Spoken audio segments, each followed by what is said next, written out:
warahmatullahi wabarakatuh. Perkenalkan, nama saya Eva Dia Pitaloka, NIM 8111142040 akan menyampaikan mengenai jawaban dari literasi digital UTS. Baiklah, kali ini yang pertama itu adalah mengenai teknologi apa yang bisa mengoptimalkan proses pembelajaran peserta didik di sekolah, dan jelaskan contohnya, yaitu yang pertama adalah e-learning, adalah sistem pembelajaran yang menggunakan teknologi dan internet dalam proses belajar mengajar. Dimanapun dosen dan mahasiswa berada, mereka tidak perlu berada di lingkungan atau ruangan yang sama. Mahasiswa tidak harus melakukan pembelajaran secara tatap muka langsung dengan dosen, namun bisa menggunakan online menggunakan e-learning atau teknologi informasi. E-learning yang memanfaatkan teknologi akan memudahkan para dosen maupun mahasiswa dalam memperoleh pembelajaran yang lebih efektif dan fleksibel. Metode pembelajaran dengan menggunakan e-learning yaitu dengan menggunakan media komputer atau handphone, Google Classroom, Zoom, Google Meet, WhatsApp, dan Google Form adalah beberapa aplikasi e-learning yang paling sering digunakan. Lalu yang kedua itu adalah e-library atau perpustakaan digital, adalah suatu perpustakaan yang menyimpan data baik itu buku, gambar, suara, dan bentuk file elektronik dan mendistribusikannya melalui jaringan komputer atau internet, di mana bentuknya itu tidak harus berbentuk fisik tapi berwujud e-book atau buku digital. Perpustakaan elektronik ini berupa dalam format digital sehingga para mahasiswa dapat mengakses buku di mana dan kapan saja dalam bentuk digital dan mempelajarinya tanpa harus datang ke perpustakaan secara langsung. Di mana dengan adanya teknologi perpustakaan online ini dapat memudahkan dan mengefisienkan bagi para dosen maupun mahasiswa untuk mencari referensi yang diperlukan dalam menunjang pembelajaran. Lalu yang kedua adalah satu contoh kegiatan yang memanfaatkan Internet of Things dan Big Data yang sudah dilakukan di Indonesia. Mulai dari apa kegiatannya, kelebihan, kekurangan, serta pengembangan apa yang bisa dilakukan ke depannya, yaitu sistem e-tilang. Penerapan sistem e-tilang ini menerapkan banyak CCTV di setiap lampu merah dan di persimpangan kota, di mana CCTV ini akan terkoneksi data center di kepolisian yang merekam nomor polisi pelanggar dan mencocokkannya pada PPKB pengguna. Lalu polisi akan mendatangi rumah pelanggar dan melakukan penilangan.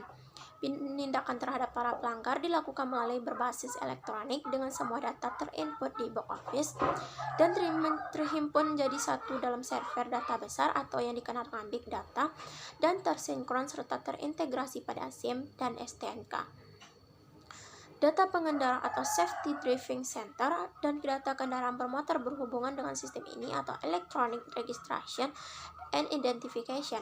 Sistem ini sangat efektif untuk mengurangi pelanggaran lalu lintas yang cocok digunakan di berbagai tempat kota besar di Indonesia. Diharapkan dengan adanya sistem ini, pelanggaran lalu lintas akan berkurang. Lalu apa kelebihan sistem e-tilang dalam pemanfaatan Internet of Things dan Big Data, yaitu e-tilang elektronik efektif dapat mengurangi tindakan kecurangan pelanggaran lalu lintas. Dengan penerapan sistem e-tilang ini sangat berkemungkinan efektif untuk pengurangan terhadap pelanggaran lalu lintas. Data dari para pelanggar akan tercatat secara elektronik dan ini akan mempersingkat waktu dalam melakukan proses penilangan.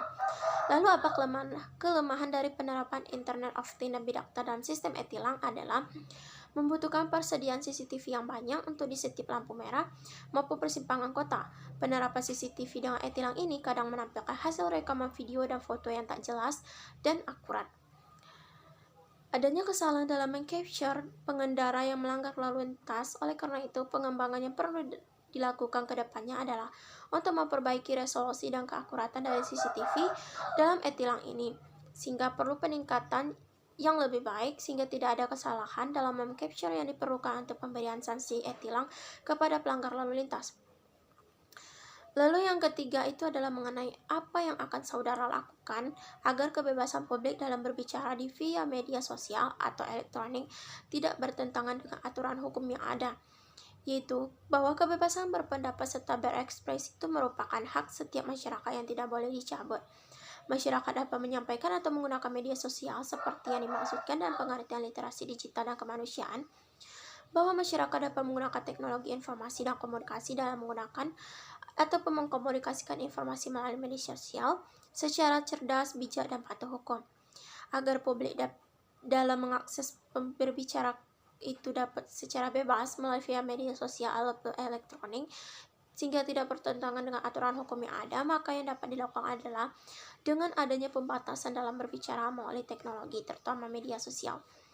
Hal ini sebagaimana adanya sebuah undang-undang ITE yang mengatur mengenai pembatasan dalam berargumentasi.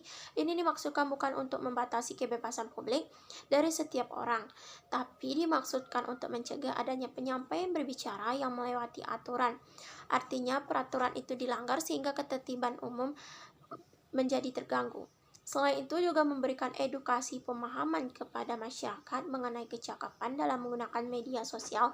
Secara bijak, pemberian edukasi ini dilakukan agar masyarakat dapat menyadari pentingnya dalam memanfaatkan dan menggunakan teknologi yang berdasarkan kepada hukum, agar kenyamanan dan keamanan masyarakat tetap terjaga. Sekian yang saya dapat sampaikan. Assalamualaikum warahmatullahi wabarakatuh.